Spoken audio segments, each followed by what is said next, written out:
भक्तध्यानं प्रवक्ष्यामि शृणु सर्वाङ्गसुन्दरी यत्कृतं देवदेवेन ध्यानं हनुमतः प्रियम् पञ्चवक्त्रं महाभीमं त्रिपञ्चनयनैर्युतं बाहुभिर्दशभिर्युक्तं सर्वकामार्थसिद्धिदम् पूर्वं तु वानरं वक्त्रं कोटिसूर्यसमप्रभं दंष्ट्राकरालवदनं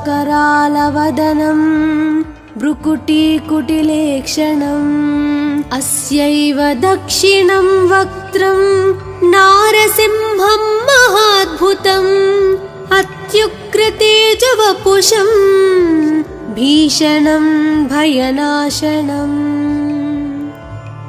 पश्चिमं गारुडं वक्त्रं वक्रतुण्डं महाबलं सर्वनागाप्रशमनं विषभूतादिकृन्तनम् उत्तरं सौकरं वक्त्रं कृष्णं दीप्तं नभोपमं पातालसिंहवेताल ज्वररोगादिकृन्तनम् ऊर्ध्वं हयाननं घोरं दानवान्तःकरं परम् येन वक्त्रेण विप्रेन्द्र तारकख्यं महासुरम् जगानसरसं तत्स्यात् सर्वशास्त्रहरं परं ध्यात्वा पञ्चमुखं रुद्रं हनुमन्तं दयानिधिम् खड्गं त्रिशूलं खट्वाङ्गं पाशाङ्कुशपर्वतं मुष्टिं कौमदकीं वृक्षं धारयन्तं कमण्डलम् बिन्दिपालं ज्ञानमुद्रां दशाभिमुनिपुङ्गवम् एतानि युधजालानि धारयन्तं भजाम्यहम् प्रीतासनोपविष्टं तं सर्वाभरणभूषितं दिव्यमाल्याम्बरधरं दिव्यगन्धानुलेपनम् सर्वाश्चर्यमयं देवं हनुमद्विश्वतोमुखं पञ्चास्यम् अच्युतम् अनेक विचित्रवर्णावक्त्रं शशाङ्कशिखरं कपिराजवर्यं पीताम्बरादिमुखतैरूपशोभिताङ्गम् पिङ्गाक्षम् आद्यम् अनिशं मनसा स्मरामि मर्कतीशं महोत्साहं सर्वाश्रुहरं परं शत्रुसंहारमां रक्ष श्रीमन्नापडनुद्धर ॐ हरिमरकटमरकटमन्त्रमिदं परिलिख्यति लिख्यति वामतले यदि नश्यति नश्यति शत्रुकलां यदि मुञ्चति मुञ्चति वामलता इदं कवचं पठित्वात् महाकवच पठे नरः एकवारं जपे स्तोत्रं सर्वशत्रुनिवारणम् द्विवारं तु पठे नित्यं पुत्रपौत्राप्रवर्धनम् त्रिवारं च पठे नित्यं सर्वसमाप्तकरं शुभम् चतुर्वारं पठे नित्यं सर्वरोगानिवारणम् पञ्चवारं पठे नित्यं सर्वलोकवशङ्करम् षड्वारं च पठे नित्यं सर्वदेवावशङ्करम् सप्तवारं पठे नित्यं सर्वसौभाग्यदायकम् अष्टवारं पठे नित्यं मिष्टकामार्थसिद्धिदम् नववारं पठे नित्यं राजभोगमवाप्युनात् दशवारं पठे नित्यं त्रैलोक्यज्ञानदर्शनं रुद्रावृत्तिं पठे नित्यं सर्वसिद्धिर्भवेर्ध्रुवम् कवचस्मतरणेनैव महाबलमवाप्नुयात् सुदर्शनसंहितायां श्रीरामचन्द्रसीताप्रोक्तं श्रीपञ्चमुखहनुमत्कवचं सम्पूर्णम् अथ ध्यानं प्रवक्ष्यामि शृणु सर्वाङ्गसुन्दरी यत्कृतं देवदेवेन ध्यानं हनुमतः प्रियं पञ्चवक्त्रं महाभीमं त्रिपञ्चनयनैर्युतं बाहुभिर्दशभिर्युक्तं सर्वकामार्थसिद्धिदम् पूर्वं तु वानरं वक्त्रं कोटिसूर्यसमप्रभं दंष्ट्राकरालवदनं भ्रुकुटीकुटिलेक्षणम् अस्यैव दक्षिणं वक्त्रं नारसिंहं महाद्भुतम् अत्युग्रतेजवपुषं भीषणं भयनाशनम् पश्चिमं गारुडं वक्त्रं वक्रतुण्डं महाबलं सर्वनागाप्रशमनं विषभूतादिकृन्तनम् उत्तरं सौकरं वक्त्रं कृष्णं दीप्तं नभोपमं पातालसिंहवेताल ज्वररोगादिकृन्तनम् ऊर्ध्वं हयाननं घोरं दानवान्तकरं परम् येन वक्त्रेण विप्रेन्द्र तारकख्यं महासुरम् जगानसरसं तत्स्यात् सर्वशास्त्रहरं परं ध्यात्वा पञ्चमुखं रुद्रं हनुमन्तं दयानिधिम् खड्गं त्रिशूलं खट्वाङ्गं पाशाङ्कुशपर्वतं मुष्टिं कौमदकीं वृक्षं धारयन्तं कमण्डलं बिन्दिपालं ज्ञानमुद्रां दशाभिमुनिपुङ्गवम् एतानि युधजालानि धारयन्तं भजाम्यहम्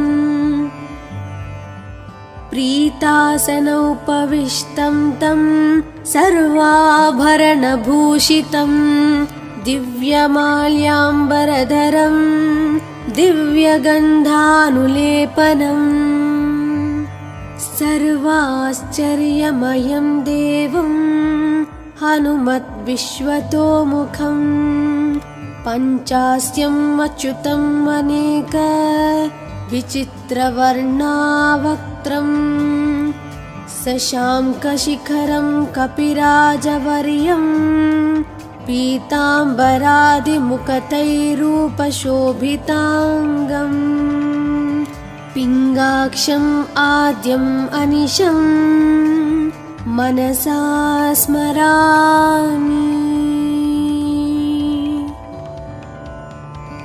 मर्कतीशं महोत्साहं सर्वाश्रुहरं परं शत्रुसंहार मां रक्ष श्रीमन्नापडनुद्धर ॐ हरिमरकटमरकटमन्त्रमिदं परिलिख्यति लिख्यति वामतले यदि नश्यति नश्यति शत्रुकलां यदि मुञ्चति मुञ्चति वामलता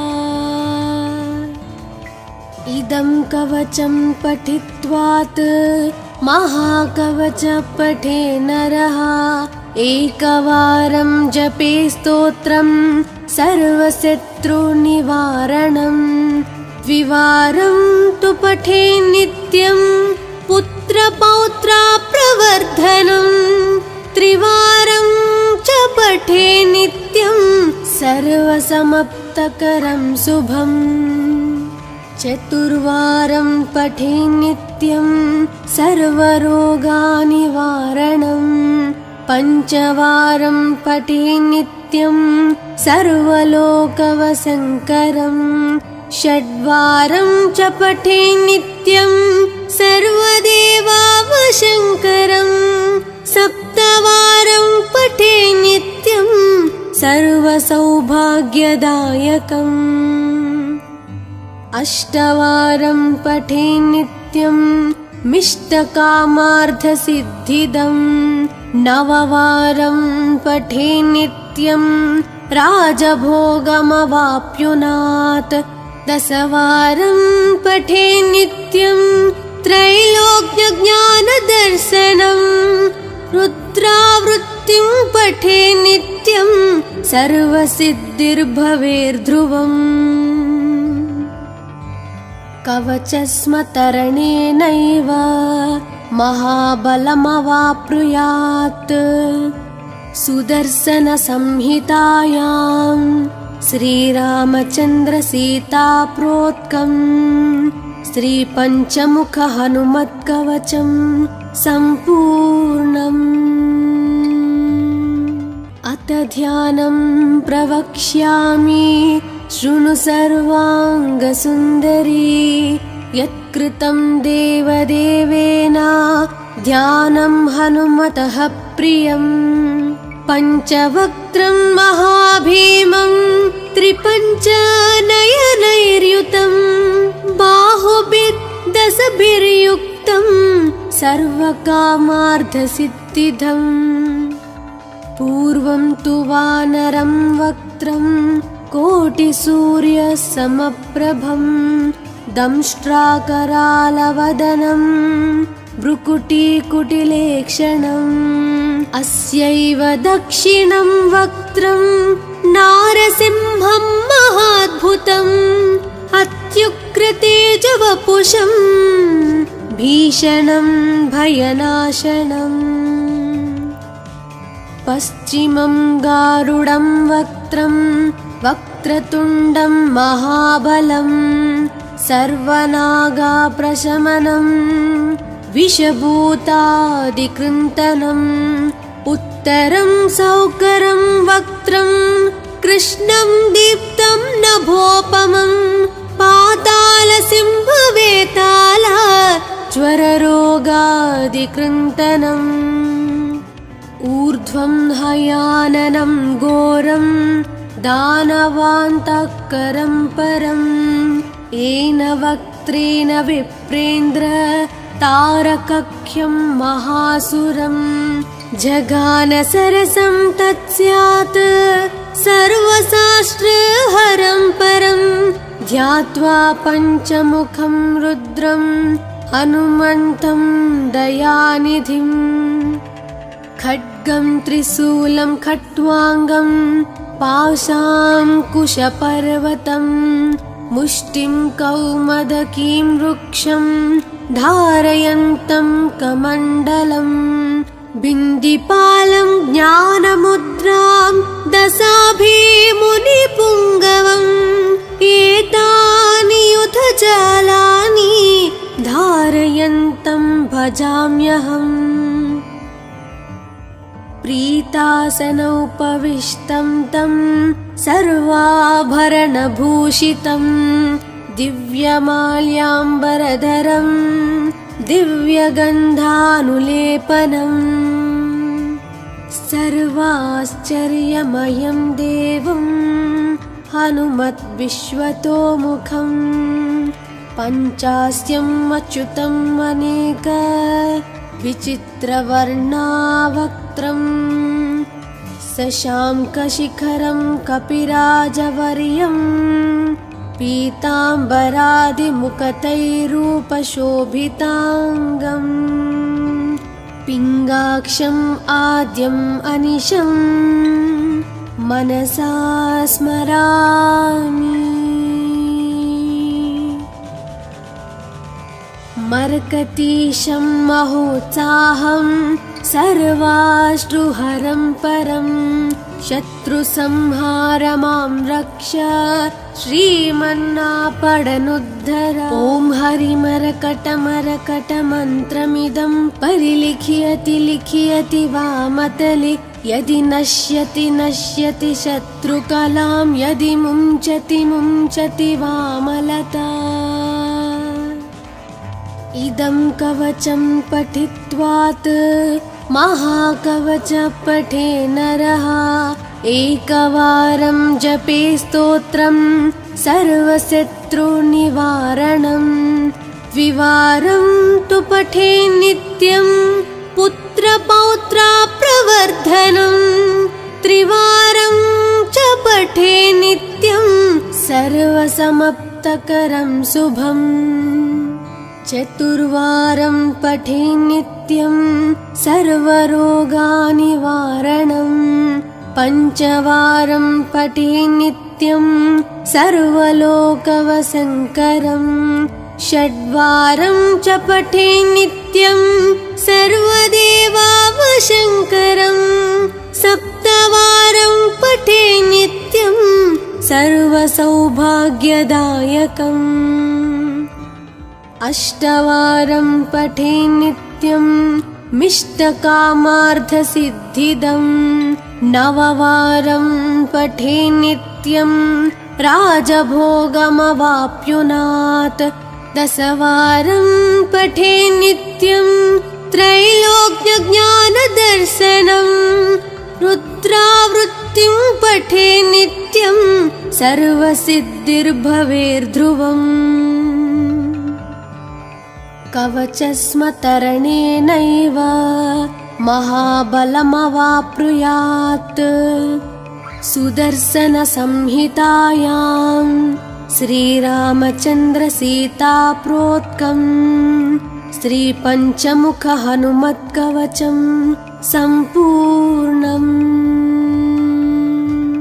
अथ ध्यानं प्रवक्ष्यामि शृणु सर्वाङ्गसुन्दरी यत्कृतं देवदेवेन ध्यानं हनुमतः प्रियं पञ्चवक्त्रं महाभीमं त्रिपञ्चनयनैर्युतं बाहुभिर्दशभिर्युक्तं सर्वकामार्थसिद्धिदम् पूर्वं तु वानरं वक्त्रं कोटिसूर्यसमप्रभं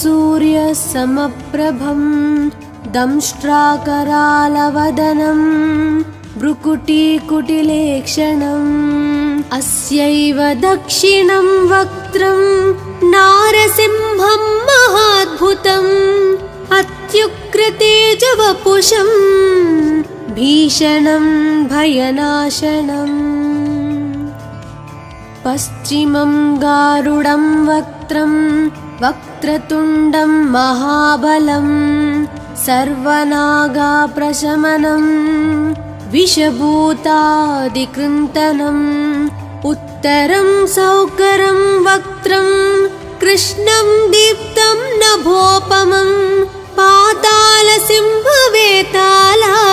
ज्वररोगादिकृन्तनम् ऊर्ध्वं हयाननं घोरं दानवान्तकरं परं येन वक्त्रेण विप्रेन्द्र तारकख्यं महासुरं जगानसरसं तत्स्यात् सर्वशास्त्रहरं परं ध्यात्वा पञ्चमुखं रुद्रं हनुमन्तं दयानिधिम् खड्गं त्रिशूलं खट्वाङ्गं पाशाङ्कुशपर्वतं मुष्टिं कौमदकीं वृक्षं धारयन्तं कमण्डलं बिन्दिपालं ज्ञानमुद्रां दशाभिमुनिपुङ्गवम् एतानि युधजालानि धारयन्तं भजाम्यहम् प्रीतासनोपविष्टं तं सर्वाभरणभूषितं दिव्यमाल्याम्बरधरं दिव्यगन्धानुलेपनम् सर्वाश्चर्यमयं देवं हनुमद्विश्वतोमुखम् पञ्चास्यम् अच्युतम् अनेक विचित्रवर्णावक्त्रम् शशाङ्कशिखरं कपिराजवर्यं पीताम्बरादिमुखतैरूपशोभिताङ्गम् पिङ्गाक्षम् आद्यम् अनिशम् मनसा स्मरामि।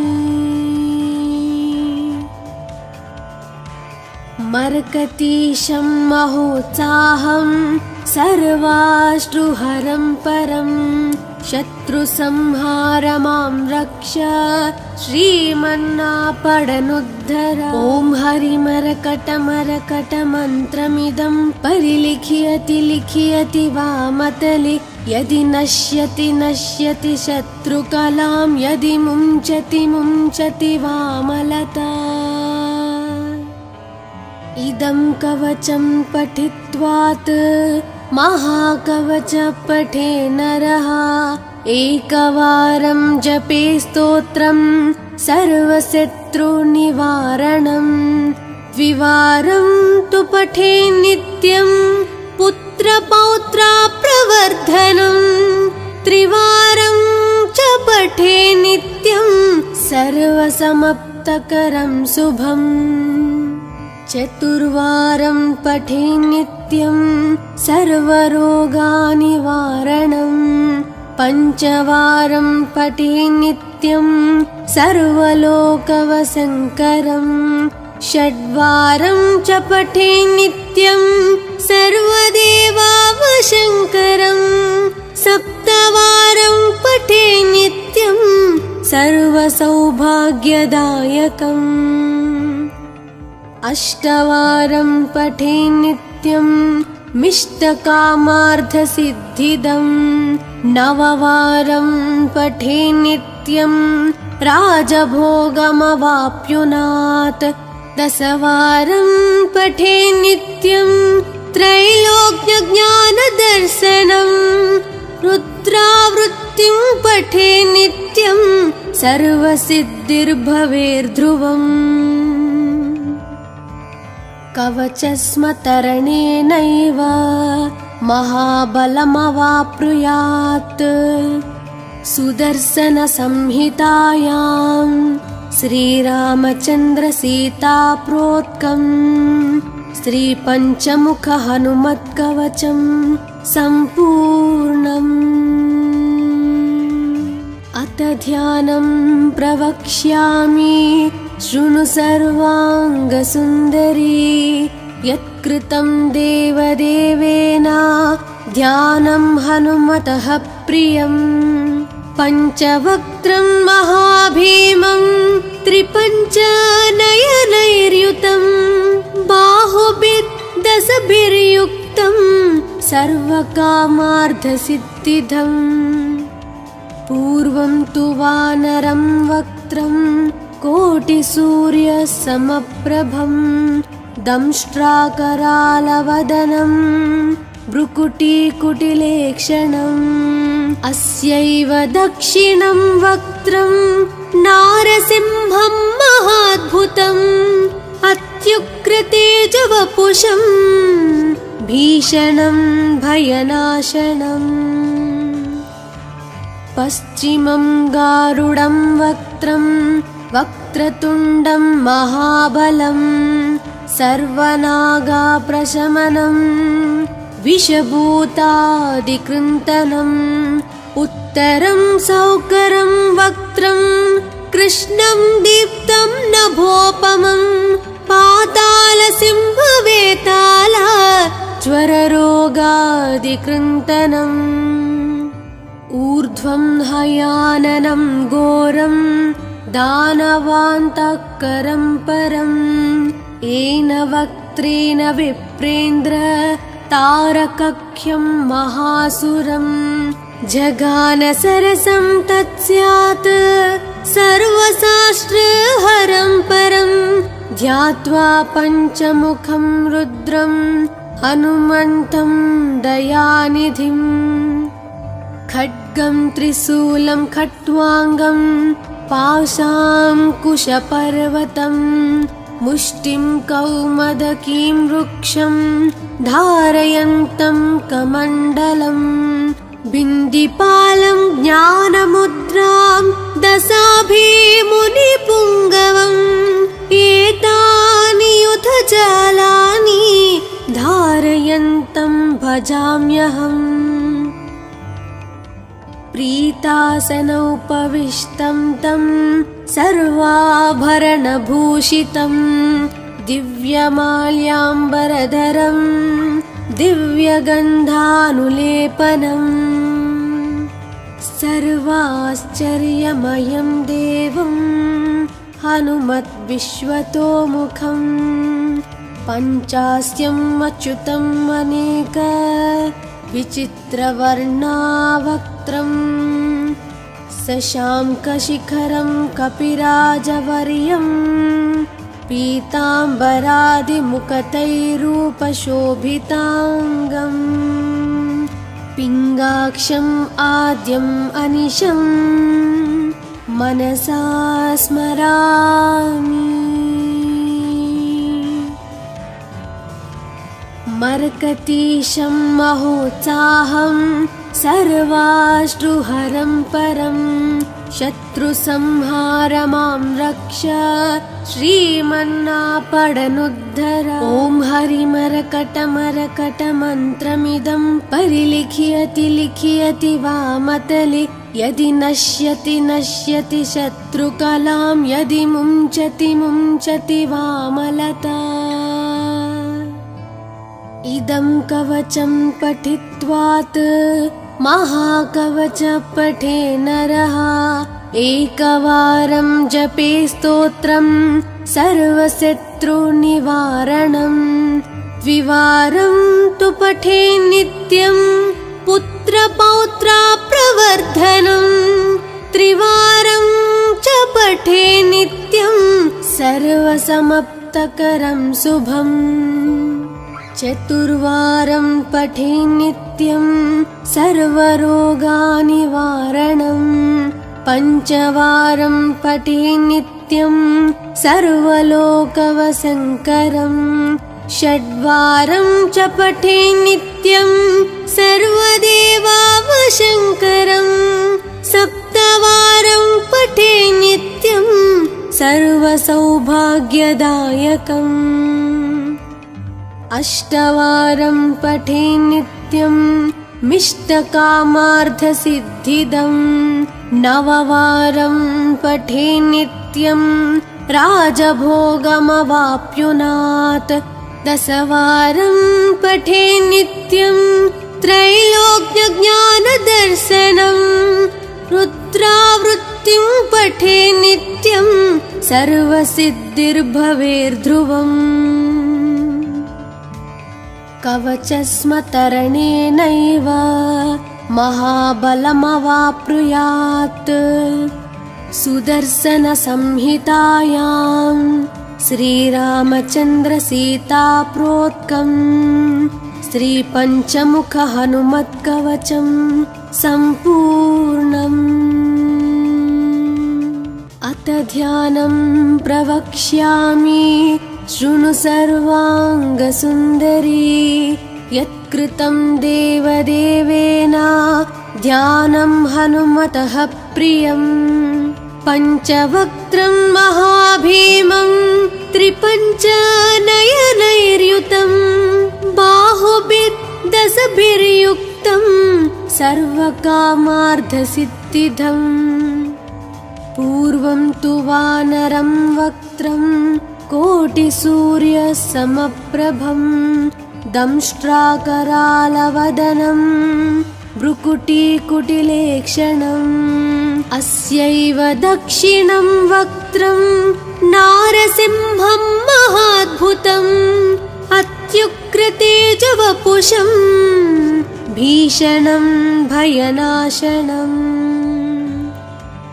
पश्चिमं गारुडं वक्त्रं वक्रतुण्डं महाबलं सर्वनागाप्रशमनं विषभूतादिकृन्तनम् उत्तरं सौकरं वक्त्रं कृष्णं दीप्तं नभोपमं पातालसिंहवेताला ज्वररोगादिकृन्तनम् ऊर्ध्वं हयाननं घोरं दानवान्तःकरं परम् येन वक्त्रेण विप्रेन्द्र तारकख्यं महासुरम् जगानसरसं तत्स्यात् सर्वशास्त्रहरं परं ध्यात्वा पञ्चमुखं रुद्रं हनुमन्तं दयानिधिम् खड्गं त्रिशूलं खट्वाङ्गं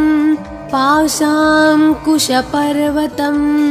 मुष्टिं कौमदकीं वृक्षं धारयन्तं कमण्डलम् बिन्दिपालं ज्ञानमुद्रां दशाभिमुनिपुङ्गवम् एतानि युधजालानि धारयन्तं भजाम्यहम् प्रीतासनोपविष्टं तं सर्वाभरणभूषितं दिव्यमाल्याम्बरधरं दिव्यगन्धानुलेपनम् सर्वाश्चर्यमयं देवं हनुमद्विश्वतोमुखं पञ्चास्यम् अच्युतम् अनेक विचित्रवर्णावक्त्रं शशाङ्कशिखरं कपिराजवर्यं पीताम्बरादिमुकुटैरूपशोभिताङ्गम् पिङ्गाक्षम् आद्यम् अनिशं मनसा स्मरामि मर्कटीशं महोत्साहं सर्वाश्रुहरं परं शत्रुसंहार मां रक्ष श्रीमन्नापडनुद्धर ॐ हरिमरकटमरकटमन्त्रमिदं परिलिखयति लिखयति वामतले यदि नश्यति नश्यति शत्रुकलां यदि मुञ्चति मुञ्चति वामलता इदं कवचं पठित्वात् महाकवच पठे नरः एकवारं जपे स्तोत्रं सर्वशत्रुनिवारणं द्विवारं तु पठे नित्यं पुत्रपौत्राप्रवर्धनं त्रिवारं च पठे नित्यं सर्वसमाप्तकरं शुभम् चतुर्वारं पठे नित्यं सर्वरोगनिवारणं पञ्चवारं पठे नित्यं सर्वलोकवशङ्करं षड्वारं च पठे नित्यं सर्वदेवावशङ्करं सप्तवारं पठे नित्यं सर्वसौभाग्यदायकम्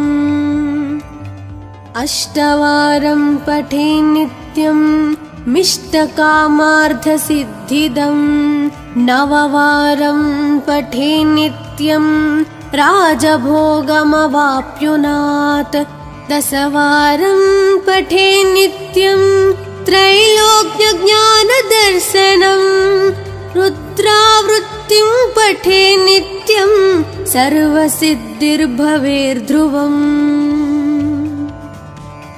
कवचस्मतरणेनैव महाबलमवाप्नुयात् सुदर्शनसंहितायां श्रीरामचन्द्रसीताप्रोक्तं श्रीपञ्चमुखहनुमत्कवचं सम्पूर्णम् अथ ध्यानं प्रवक्ष्यामि शृणु सर्वाङ्गसुन्दरी यत्कृतं देवदेवेन ध्यानं हनुमतः प्रियम् पञ्चवक्त्रं महाभीमं त्रिपञ्चनयनैर्युतं बाहुभिर्दशभिर्युक्तं सर्वकामार्थसिद्धिदम् पूर्वं तु वानरं वक्त्रं कोटिसूर्यसमप्रभं दंष्ट्राकरालवदनं भ्रुकुटीकुटिलेक्षणम् अस्यैव दक्षिणं वक्त्रं नारसिंहं महाद्भुतम् अत्युग्रतेजवपुषं भीषणं भयनाशनम् पश्चिमं गारुडं वक्त्रं वक्रतुण्डं महाबलं सर्वनागाप्रशमनं विषभूतादिकृन्तनम् उत्तरं सौकरं वक्त्रं कृष्णं दीप्तं नभोपमं पातालसिंहवेताला ज्वररोगादिकृन्तनम् ऊर्ध्वं हयाननं घोरं दानवान्तःकरं परं येन वक्त्रेण विप्रेन्द्र तारकख्यं महासुरं जगानसरसं तत्स्यात् सर्वशास्त्रहरं परं ध्यात्वा पञ्चमुखं रुद्रं हनुमन्तं दयानिधिम् खड्गं त्रिशूलं खट्वाङ्गं पाशाङ्कुशपर्वतं मुष्टिं कौमदकीं वृक्षं धारयन्तं कमण्डलं बिन्दिपालं ज्ञानमुद्रां दशाभिमुनिपुङ्गवम् एतानि युधजालानि धारयन्तं भजाम्यहम् प्रीतासनोपविष्टं तं सर्वाभरणभूषितं दिव्यमाल्याम्बरधरं दिव्यगन्धानुलेपनम् सर्वाश्चर्यमयं देवं हनुमद्विश्वतोमुखं पञ्चास्यम् अच्युतम् अनेक विचित्रवर्णावक्त्रं शशाङ्कशिखरं कपिराजवर्यं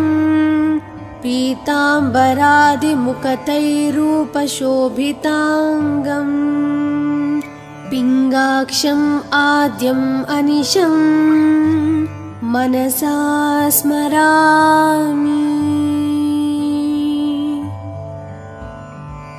मर्कतीशं महोत्साहं सर्वाश्रुहरं परं शत्रुसंहार मां रक्ष श्रीमन्नापडनुद्धर ॐ हरिमरकटमरकटमन्त्रमिदं परिलिखियति लिखियति वामतले यदि नश्यति नश्यति शत्रुकलां यदि मुञ्चति मुञ्चति वामलता इदं कवचं पठित्वात् महाकवच पठे नरः एकवारं जपे स्तोत्रं सर्वशत्रुनिवारणम् द्विवारं तु पठे नित्यं पुत्रपौत्राप्रवर्धनम् त्रिवारं च पठे नित्यं सर्वसमाप्तकरं शुभम् चतुर्वारं पठे नित्यं सर्वरोगनिवारणम् पञ्चवारं पठे नित्यं सर्वलोकवशङ्करम् षड्वारं च पठे नित्यं सर्वदेवावशङ्करम् सप्तवारं पठे नित्यं सर्वसौभाग्यदायकम्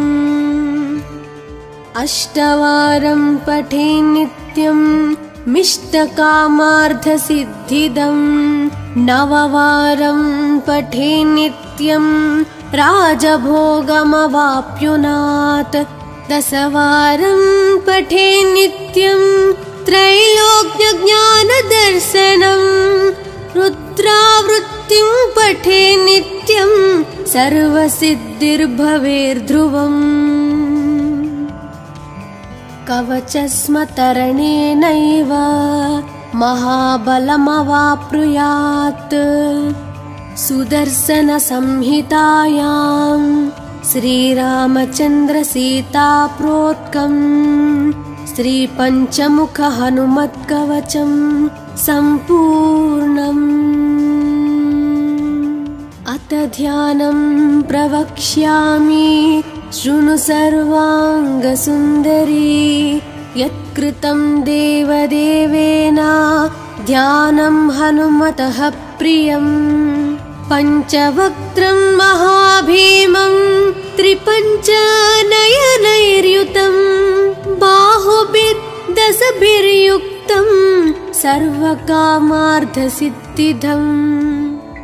पूर्वं तु वानरं वक्त्रं कोटिसूर्यसमप्रभं दंष्ट्राकरालवदनं भ्रुकुटीकुटिलेक्षणम्।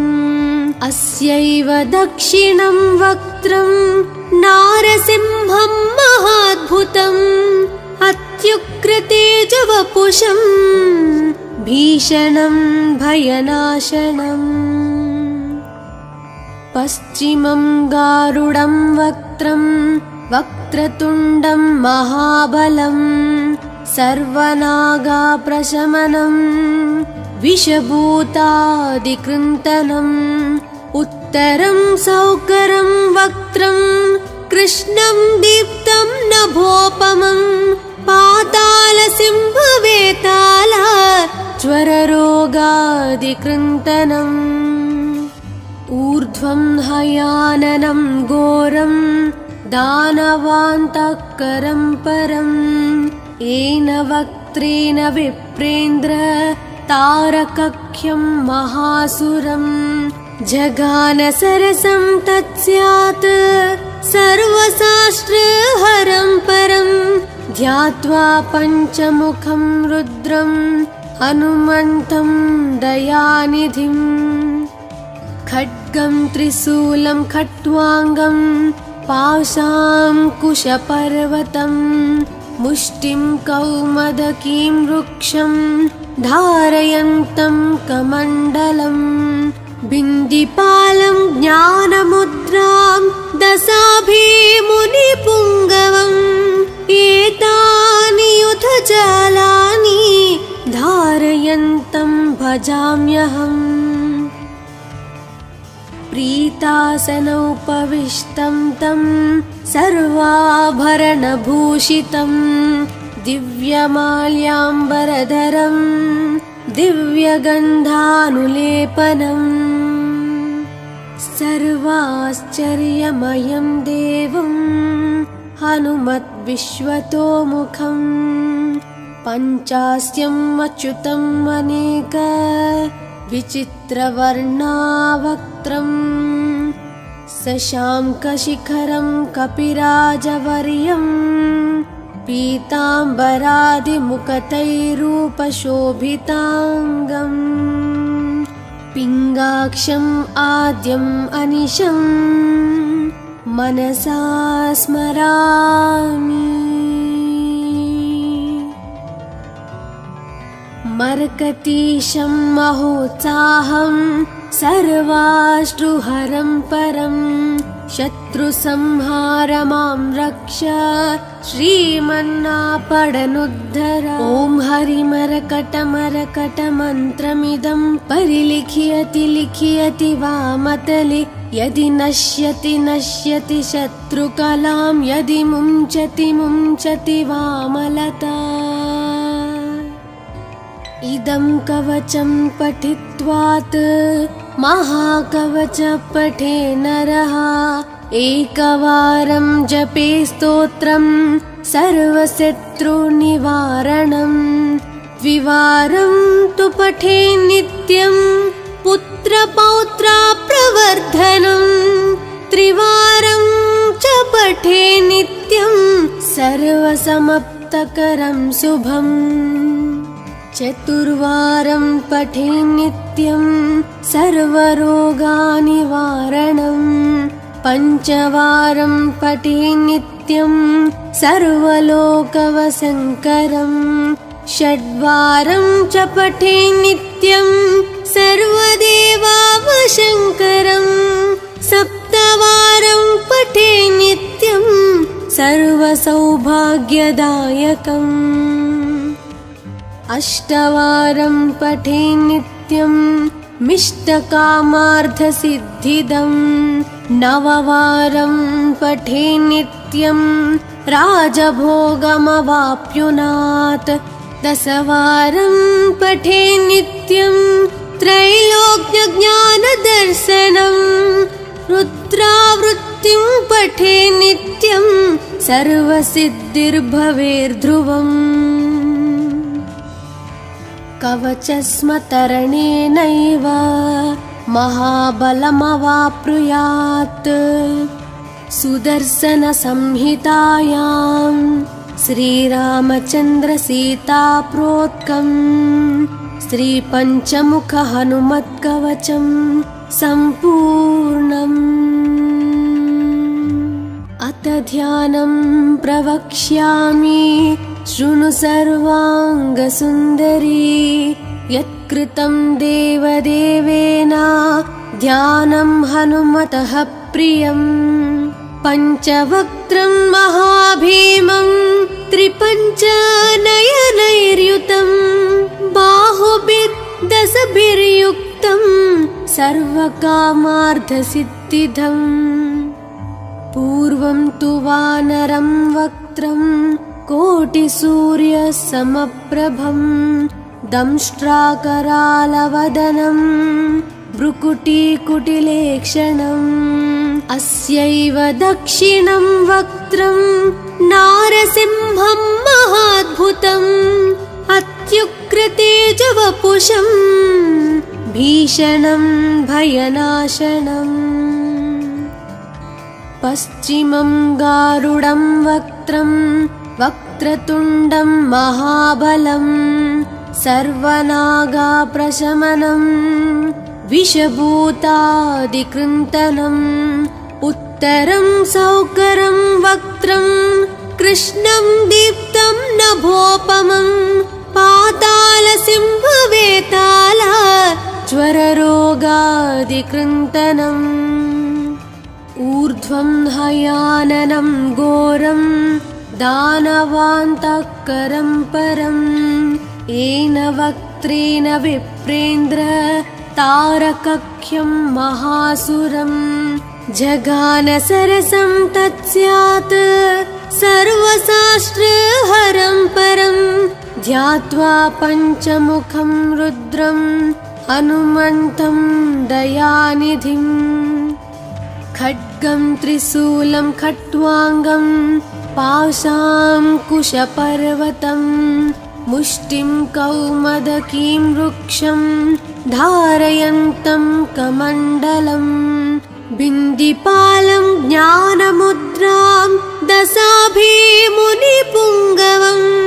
एतानि युधजालानि धारयन्तं भजाम्यहम्। प्रीतासनोपविष्टं तं सर्वाभरणभूषितं। दिव्यमाल्याम्बरधरं दिव्यगन्धानुलेपनम्। सर्वाश्चर्यमयं देवं हनुमद्विश्वतोमुखम्। पञ्चास्यम् अच्युतम् अनेक विचित्रवर्णावक्त्रम्। शशाङ्कशिखरं कपिराजवर्यं। पीताम्बरादिमुखतैरूपशोभिताङ्गम्। पिङ्गाक्षम् आद्यम् अनिशम् मनसा स्मरामि। मर्कतीशं महोत्साहं सर्वाश्रुहरं परं। शत्रुसंहार मां रक्ष श्रीमन्नापडनुद्धर। ॐ हरिमरकटमरकटमन्त्रमिदं परिलिखियति लिखियति वामतले। यदि नश्यति नश्यति शत्रुकलां यदि मुञ्चति मुञ्चति वामलता। इदं कवचं पठित्वात् महाकवच पठे नरः। एकवारं जपे स्तोत्रं सर्वशत्रुनिवारणं। द्विवारं तु पठे नित्यं पुत्रपौत्राप्रवर्धनं। त्रिवारं च पठे नित्यं सर्वसमाप्तकरं शुभम्। चतुर्वारं पठे नित्यं सर्वरोगनिवारणं। पञ्चवारं पठे नित्यं सर्वलोकवशङ्करं।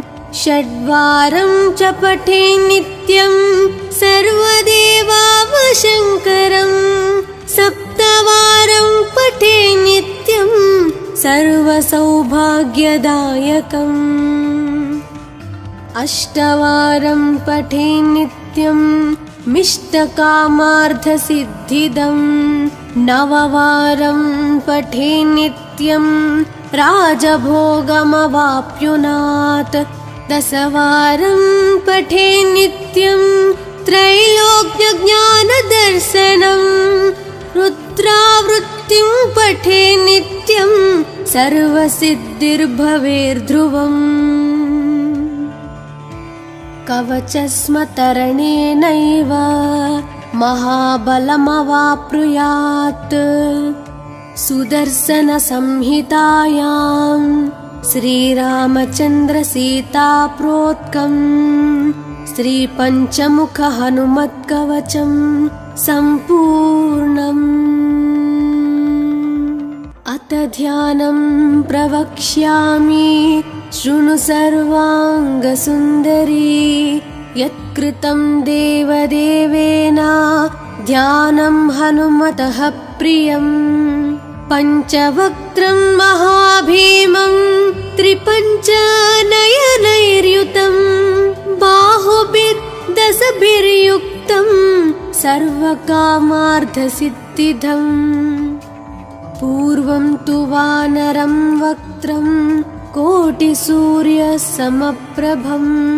दंष्ट्राकरालवदनं भ्रुकुटीकुटिलेक्षणम्। अस्यैव दक्षिणं वक्त्रं नारसिंहं महाद्भुतम्। अत्युग्रतेजवपुषं भीषणं भयनाशनम्। पश्चिमं गारुडं वक्त्रं वक्रतुण्डं महाबलम्। सर्वनागाप्रशमनं विषभूतादिकृन्तनम्। उत्तरं सौकरं वक्त्रं कृष्णं दीप्तं नभोपमं। पातालसिंहवेताल ज्वररोगादिकृन्तनम्।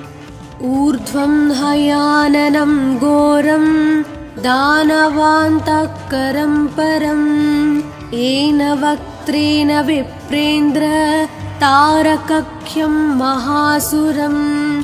जगानसरसं तत्स्यात् सर्वशास्त्रहरं परं। ध्यात्वा पञ्चमुखं रुद्रं हनुमन्तं दयानिधिम्। खड्गं त्रिशूलं खट्वाङ्गं पाशाङ्कुशपर्वतं।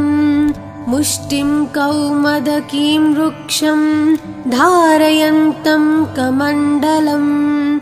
बिन्दिपालं ज्ञानमुद्रां दशाभिमुनिपुङ्गवम्।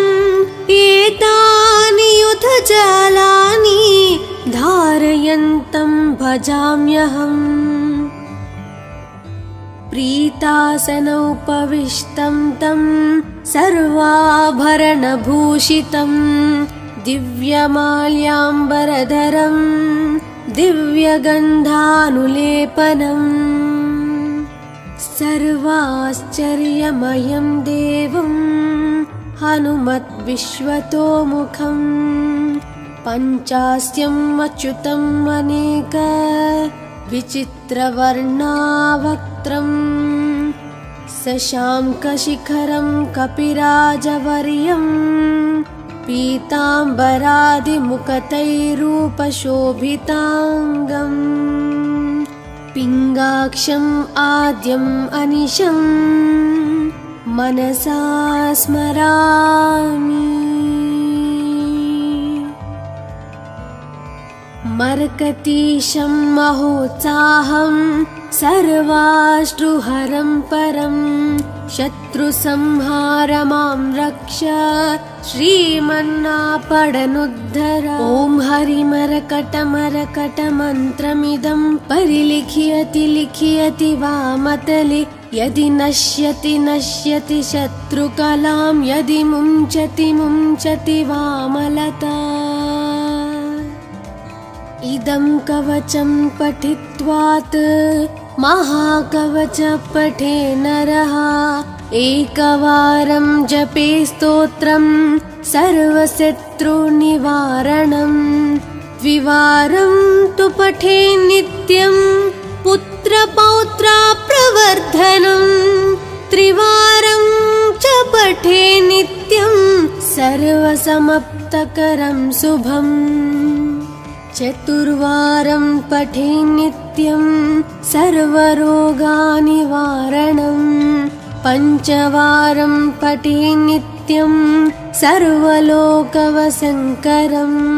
षड्वारं च पठे नित्यं सर्वदेवावशङ्करं सप्तवारं पठे नित्यं सर्वसौभाग्यदायकम्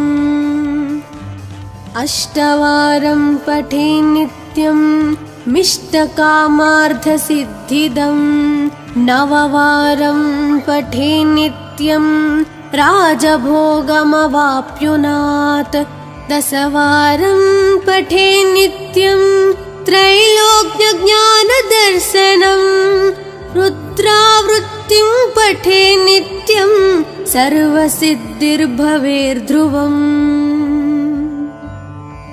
कवचस्मतरणेनैव महाबलमवाप्नुयात् सुदर्शनसंहितायां श्रीरामचन्द्रसीताप्रोक्तं श्रीपञ्चमुखहनुमत्कवचं सम्पूर्णम्।